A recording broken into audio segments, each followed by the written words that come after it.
Qualquer dúvida, pergunta.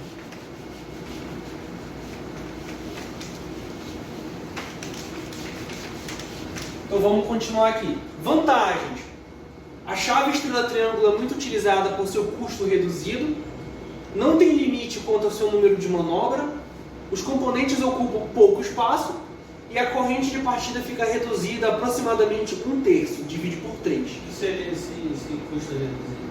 Custo reduzido é porque, comparado, por exemplo, com a partida compensadora, que tu tem um transformador, aqui tu tem 3 contadores e um temporizador. Então o custo é muito baixo. Comparável, por exemplo, à tua partida com reversão. Só vai botar um contator mais e um temporizadorzinho. Então essa é a ideia. Comparado, por exemplo, se tu comparar com usar uma soft start, é um custo reduzido. Então é mais nesse sentido. Para o que ela se propõe, ela é de custo reduzido. E aqui, como nem tudo são flores, né, desvantagens. A chave só pode ser aplicada a motores cujos 6 bornes ou terminais sejam acessíveis, no mínimo no caso, né? Faltou aqui no mínimo.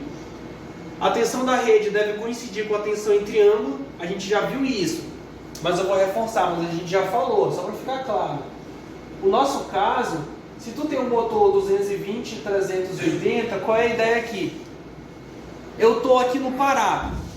A tensão de linha, a tensão da concessionária é 220 volts. No Maranhão é 380. Se eu tenho esse motor, eu consigo fazer o fechamento estrela-triângulo no Maranhão? Consigo fazer aqui no Pará? Essa é a ideia desse ponto. A tensão da rede elétrica deve ser igual à tensão em triângulo do motor. Nunca esqueça, em um motor de 6 pontas, o fechamento em triângulo sempre pede a tensão menor.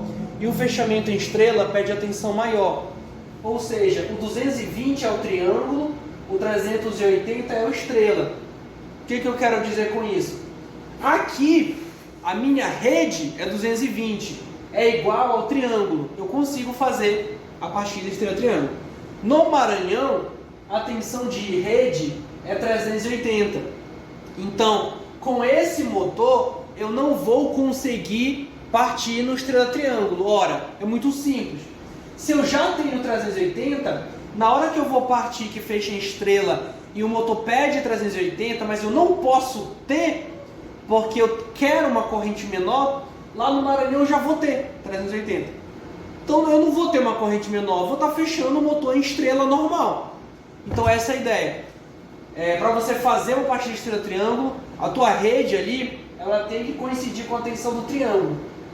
Ah, mas se eu tiver um transformador, ali um alto trafo, que baixe de 380 lá da rede do Maranhão, baixe para 127, 220.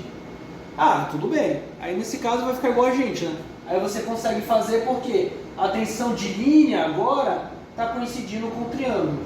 Ok? Então quando eu falo assim, tensão da rede, não é que tem que ser lá no poste ali, não. É no secundário do teu transformador que está alimentando tua indústria, teu galpão, enfim. Okay? É uma consideração que tem que ser feita, senão tu não consegue aplicar. Deu para pegar? A gente já falou isso umas 2 vezes, mas eu vou reforçar a terceira aqui para ficar claro. Outro ponto. Com a corrente de partida reduzida para aproximadamente 1/3 da nominal, reduz-se também o teu torque. O torque também cai junto com a corrente aqui. Então por isso que eu falei que não vai ser sempre que a estrela-triângulo vai resolver o teu problema. Depende da carga que vai ter ali na hora da partida. Se a tua esteira ali de produção, se o teu elevador de carga já está cheio, talvez a estrela-triângulo não consiga partir. Aí tu coloca a soft start e tira a estrela-triângulo. Caso o motor não atinja, aqui é a justificativa, né, que eu comentei rápido.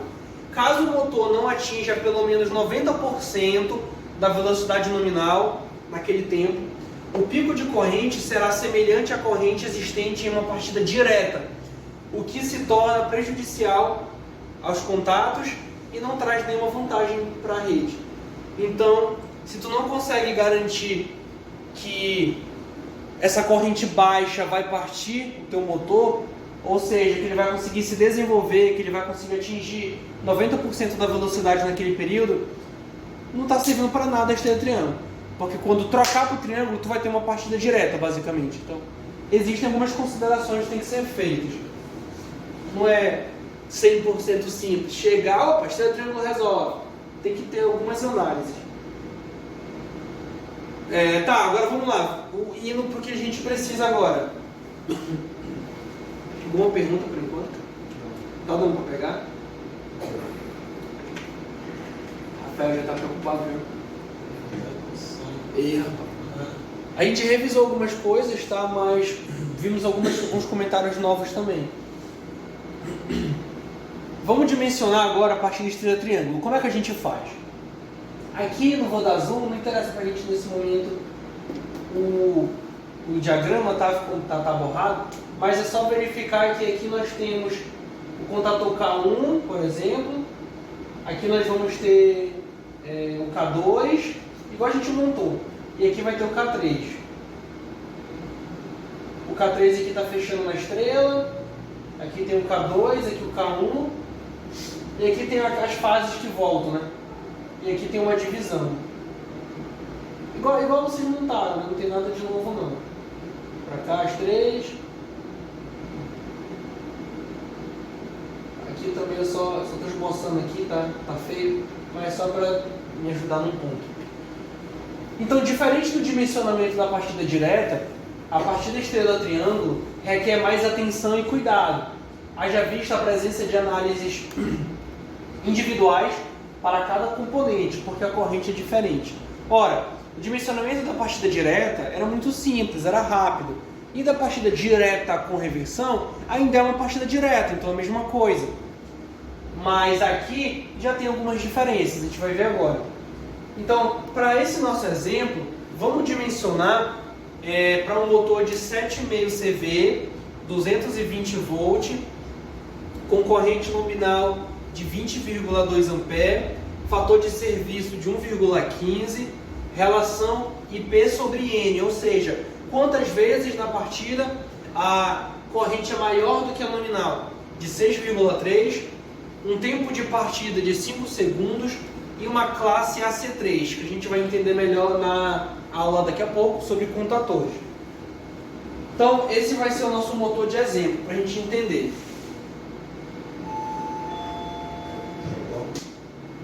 Eu voltei aqui só para usar esse borrão aqui que eu fiz, que eu vou apagar. Nesse ponto aqui, a corrente, em relação a K1 e K2, igual a gente montou na prática, na aula passada, na aula retrasada, existe uma divisão da corrente. A corrente se divide. Logo quando ela vem aqui da entrada, do teu disjuntor, ela vai se dividir entre dois contatores. Então eu já vou adiantar que esse contator, ele é o que vai fechar no estrela. Ele é diferente desses dois que vão ficar no fechamento em triângulo, ok? K1 e K3 vão estar o triângulo, ok? Mas depois K1 e K2 vão ficar no K1 e K3 estrela e depois K1 e K2 no triângulo.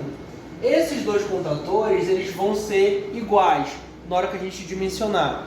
Eles vão ser iguais, existe essa divisão de corrente aqui entre eles, mas eu fecho um laço aqui com eles dois no triângulo. Só o K3 que ele tem essa diferença, desse jump aqui para fechar no estrela. Então ele é o diferente dos outros dois. Mas no caso aqui poderia ser o três do mesmo tipo? O mesmo dimensionamento? Tá? Poderia, isso aí fica mais caro, mas não tem problema.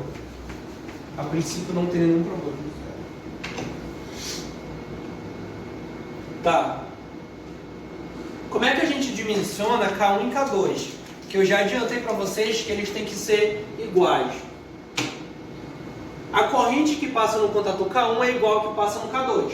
Ora, se K1 e K2 fecham no triângulo e a gente tem o uso ali do fechamento 1, 6, 2, 4, 3, 5, existe essa entrada aqui no 1, 2, 3 do motor, sai no 4, 5, 6, volta, passa por K2 e fecha. Então a corrente é a mesma. A corrente que passa em K1 é a mesma que passa em K2. Esses dois contatores funcionam juntos no momento final dessa partida. Ou seja, triângulo. Precisamos então saber a corrente que passa nas bobinas do motor na situação do fechamento triângulo. E a essa corrente a gente chama de corrente de fase. Aqui não interessa tanto para a gente, mas é só para tecnicamente essa nomenclatura. Vai já ficar mais claro, tá? Sabemos que a corrente de linha vai ser igual à corrente nominal do motor. Corrente de linha é que vai passar nas fases, que vem do disjuntor. IN, corrente nominal do motor. Então a corrente de linha, ou seja, a corrente disponível na geração AC, a corrente da concessionária, a corrente que vai passar do disjuntor, a corrente que o motor está puxando é a corrente nominal.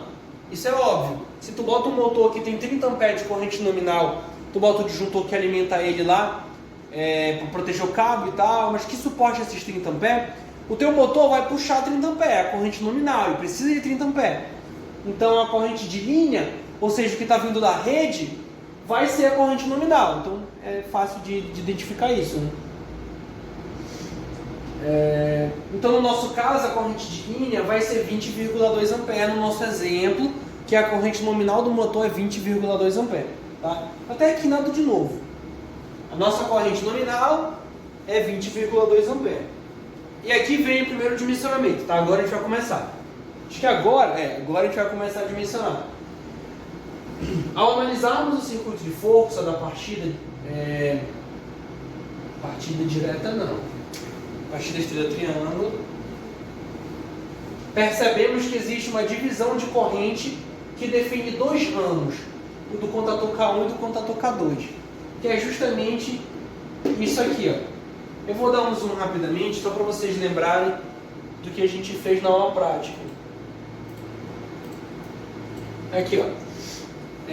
Considerando esse tipo de comando, esse aqui eu peguei da VEG, tem aqui os fusíveis de entrada, aí o fusível aqui para o contator K1 e o fusível aqui para o contator K2. Existe essa divisão aqui da corrente que vem para K1 e K2. Só para não ficar confuso, pegando o nosso diagrama que a gente montou, a gente tinha o disjuntor. Do disjuntor, eu vou, só para não perder muito tempo, vou simbolizar só como um retângulo. A gente tem o contator K1 e a gente pegava as três fases, né? Não vou desenhar aqui o relevo, considerar que é o disjuntor motor. E aí a gente jogava para o motor. Foi assim que a gente fez? Lembra lá. Aqui a gente tinha K2. Não vou desenhar K3 agora, que não é o nosso objetivo. Então aqui a gente tinha 1, 2, 3. E aqui a gente tinha o quê? 4, 5, 6. 4, 5, 6. Lembra lá. O 6 tem que voltar para o 1. Então, o 6 vai para o 1. O 5 vai com quem? O 5 vai no 3. 5, 3. E o 4 vai no 2. Então, é isso aqui que eu quero mostrar, ó, só para lembrar de como a gente montou o comando. Aqui, quando a corrente vem aqui do disjuntor, a corrente de linha, existe uma divisão, vocês concordam? Existe uma divisão nos pontos, uma que desce, uma que vem para cá. Aqui também, aqui também. Ou seja, comparado à corrente que o motor está precisando, existe uma divisão entre esses dois contatores. Como assim? Devido ao fechamento triângulo, ao tipo de fechamento, lembrando o que a gente conversou rapidamente lá no início, que eu lembrei do transformador, que tinha o estrela e o triângulo, devido a esse tipo de fechamento, existe essa divisão de corrente. A corrente de fase é a corrente de linha dividido por raiz de 3, sendo que a corrente de linha é o que o motor precisa, é a corrente nominal do motor. Ou seja, sem enrolar muito, comparado à partida direta, que passa ali pelo contator toda a corrente nominal do motor, na partida estrela-triângulo não vai passar toda essa corrente. Tu vai ter uma divisão por raiz de 3. Ou seja, só um exemplo muito rápido. Se o teu motor precisa de 1 ampere, nesse contador vai passar 1 ampere dividido por raiz de 3 e aqui também 1 ampere dividido por raiz de 3. Ok? É isso que eu estou tentando falar. Tá bom? Ou seja, se tu tem um motor que a corrente nominal é 100 ampere, tu não precisas dimensionar K1 e K2 para 100 ampere. Tu dimensionas para 100 dividido por raiz de 3. Ou seja, tu torna o teu projeto mais barato, tu ganha o teu cliente e tu está fazendo certo. Porque realmente não vai passar, se tu medir com o alicate um perímetro, não vai passar aqui em K1 a corrente nominal do motor. Não vai passar em K2 a corrente nominal do motor. Vai passar dividido por raiz de 3 aproximadamente. Ok? Então assim, só para deixar mais claro, de acordo com o que a gente já viu, mas voltando aqui para o contexto, a corrente que vai passar por K1, que é igual à corrente de K2, é uma corrente de fase, sendo essa a corrente presente no fechamento triângulo. Então essa é a equação. A corrente vai ser a corrente nominal do motor dividido por raiz de 3, que é justamente o que eu mostrei aqui. Ou, essa é só uma outra forma de escrever, ou 0,58 vezes a corrente do motor. Eu acho melhor lembrar que é só a raiz de 3, mas se quiser é igual, tá? Mesma coisa. Ou seja, se tu tem a corrente nominal do motor, para te dimensionar K1 e K2, tu precisas dividir por raiz de 3, que é a corrente que vai estar passando ali, ok? Só que a gente tem que lembrar também do seguinte.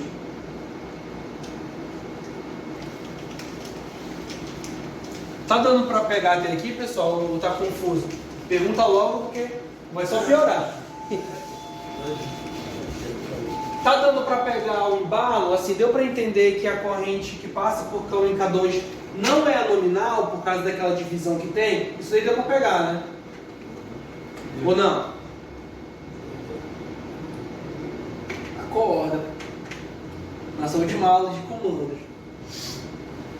Bom, então a gente vai ter 0,58 vezes a corrente nominal. Quando a gente faz 0,58 vezes a corrente nominal, que é 20,2 ampere, dá 11,71 ampere. Ou daria a mesma coisa de pegar a corrente nominal, que é 20,2, e dividir por raiz de 3, mesma coisa. 11,71 ampere. Ou seja, a gente já achou uma corrente menor do que a nominal. Ou seja, se tu dimensiona teu contador pela corrente nominal, tu está deixando teu projeto muito mais caro. Tu não precisas disso, porque a corrente não vai passar nominal. Então, dividindo por raiz de 3, o rapaz vai ver. Dividindo por raiz de 3 deu 11,71 ampere. Só que ainda não acabou. Nesse momento, o passo para definir os contadores K1 e K2, que são iguais, segue o mesmo procedimento de dimensionar qualquer contador, igual a gente viu na partida direta. Ou seja, isso daqui, dividir a corrente nominal por raiz de 3, é uma consideração que precisa ser feita. A partir daqui, a gente segue como a gente aprendeu na partida direta. Como é? Só falta lembrar de... Bora ver se vocês estudaram, pô, aí que o cara pega. Na hora de dimensionar um contador na partida direta, como a gente fazia? Qual era a equação? Muito simples. O que eu fazia para dimensionar a contadora? Essa é a hora que você responde, entendeu? Tá liberado aí pro público. Olha lá, tem que estudar. Qual é a consideração básica? Tu pega a corrente nominal e multiplica por quem? Fator de serviço, que é aquela sobrecarga aceitável ainda pelo fabricante. Não pode esquecer, pessoal, porque é só isso, é básico. Então, a partir disso, a gente só faz como a gente aprendeu. Como é que dimensiona? É a corrente pelo fator de serviço. O fator de serviço é 1,15, mas não é 1,15 multiplicado pela corrente nominal. Boa noite, tudo bom? Bem-vindo aí. A gente está dimensionando a partir da estrela triângulo, tá bom? Então, não é o fator de serviço multiplicado pela corrente nominal. É o fator de serviço multiplicado pelo que a gente acabou de encontrar, que é a corrente nominal dividido por raiz de 3. Então, com isso, é muito importante saber dimensionar, para te não sobredimensionar os teus componentes, deixar mais caro. Então, a corrente elétrica a ser considerada para o contator K1, que é igual ao K2, é 13,47 A, que é esse resultado. Ok? Então, a gente foi de fazer, por exemplo, se a gente faz errado, pega a nominal, que é 20,2, e ia multiplicar pelo fator de serviço. Mas não, a gente pegou essa corrente, devido a essa conta, vezes o fator de serviço, que eu dei lá na questão, tá 1,15. E aí essa corrente. E aí matou, pessoal. É só escolher o teu fabricante e escolher teu contador. Nesse caso aqui, pegando como exemplo esse daqui da VEG, deu 13,47 A. Qual é o contador que eu vou usar para 220? Acima de 13, nesse caso o contador de 18, que aguenta em 220 motor de até 6 CV. Então é fácil. Qual é o procedimento? Quero dimensionar K1 e K2. Pega a corrente nominal, divide por raiz de 3, multiplica pelo fator de serviço. Tá bom. Depois é só...